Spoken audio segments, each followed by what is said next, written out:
বৃষ্টি ও উজানের ঢলের পানিতে বাংলাদেশের বিভিন্ন এলাকা প্লাবিত। বন্যা পরিস্থিতিতে গৃহবন্দী লাখো মানুষ। তবে বাংলাদেশের বর্তমান বন্যা পরিস্থিতি ত্রিপুরার গোমতী নদীর ডম্বুর বাঁধ খুলে দেওয়ার কারণে হয়নি বলে জানিয়েছে ভারত সরকার। বৃহস্পতিবার অর্থাৎ 22শে আগস্ট এক বিবৃতিতে এমন দাবি করেছে ভারতের পররাষ্ট্র মন্ত্রণালয়।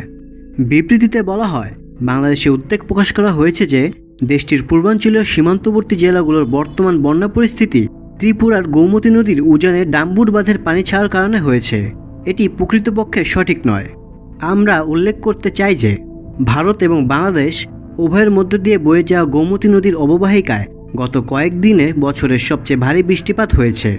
বাংলাদেশে বন্যার প্রধান কারণ হলো অতিবৃষ্টির কারণে এই বৃহৎ অববাহিকার পানি, যা বাঁধের নিচের অংশ দিয়ে প্রবাহিত হয়ে এসেছে। উল্লেখ্য, ডম্বুর বাঁধটি সীমান্ত থেকে বেশ দূরে, বাংলাদেশের উজান থেকে প্রায় 120 কিলোমিটার দূরে অবস্থিত।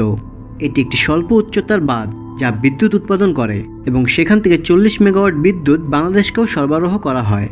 আমরা প্রায় 120 কিলোমিটার দীর্ঘ এই নদীপথ জুড়ে অমরপুর, সোনামুড়া এবং সোনামুড়া 2 এই 3টি পানি স্তর পর্যবেক্ষণ কেন্দ্র স্থাপন করেছি। 21 আগস্ট থেকে ত্রিপুরা এবং বাংলাদেশের পার্শ্ববর্তী জেলাগুলোতে ভারী বৃষ্টিপাত হচ্ছে। ভারী প্রবাহের কারণে স্বয়ংক্রিয়ভাবে পানির সীমা বৃদ্ধি পেয়েছে। দ্বিপাক্ষিক প্রোটোকলের অংশ হিসেবে অমরপুর কেন্দ্র হতে আমরা বাংলাদেশের কাছে বন্যার তাৎক্ষণিক তথ্য সরবরাহ করেছি। 21/8/2024 তারিখ বিকাল 3টা পর্যন্ত বাংলাদেশকে বন্যার তথ্য সরবরাহ করা হয়েছে। সন্ধ্যা 6টায় বন্যার কারণে বিদ্যুৎ বিচ্ছিন্ন হয়ে যোগাযোগ সমস্যা দেখা দেয়।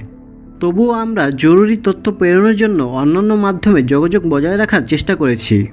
ভারত ও বাংলাদেশের মধ্যে যৌথ নদীগুলোর বন্যা উভয় দেশের মানুষের জন্যই সমস্যা এবং এর সমাধানের ঘনিষ্ঠ পারস্পরিক সহযোগিতা প্রয়োজন।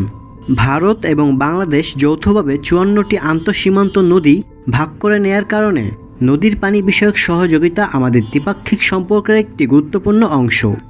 আমরা দ্বিপাক্ষিক পরামর্শ ও কারিগরি আলোচনার মাধ্যমে পানি সম্পদ এবং নদীর পানি ব্যবস্থাপনার সমস্যাগুলোর সমাধানে প্রতিশ্রুতিবদ্ধ।